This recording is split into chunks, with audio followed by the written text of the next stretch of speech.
Saya baru-baru ini didatangi oleh penduduk Sabah Jaya, kalau kita masih ingat lagi ya. Now because I do not know why one of the papers, ingat Sinar Harian buka sampai 2-3 pages kisah nasib mereka.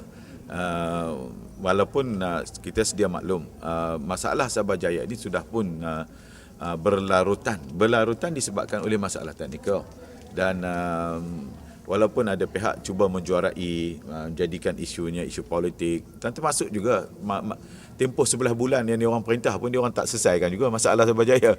Jadi cuma bila zaman kita pula dia tambahkan lagi seolah-olah kita cuba menafikan hak. Bagi saya soal politik itu kena letak sebelah apabila kita berusaha untuk menyelesaikan masalah asas rakyat jelata. Umpamanya masalah air, masalah jalan raya, masalah elektrik. Ini perkara-perkara asas dan saya tidak mahu melihat atas perkiraan politik. That is wrong. It is wrong to put your political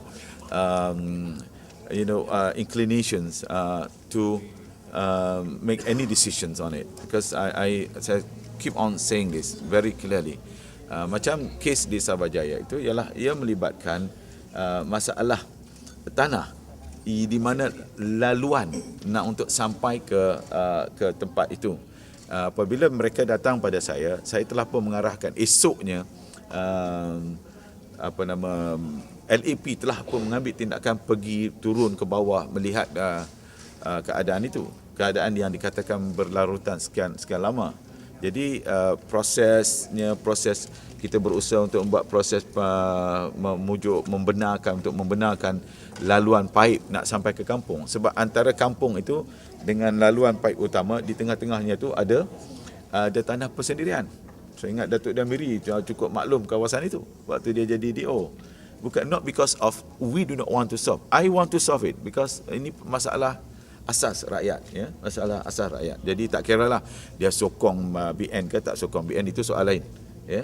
Tapi yang paling penting ialah kita selesaikan masalah rakyat. Sebab itu jadi gambaran yang diberikan seolah-olah terlalu sedih, ya. Dia orang terpaksa korek dalam telaga, ambil air pula keruh, nak mandi manda, nak basuh pakaian. It's so sad and so bad, and then it looks that it is bad on the state government.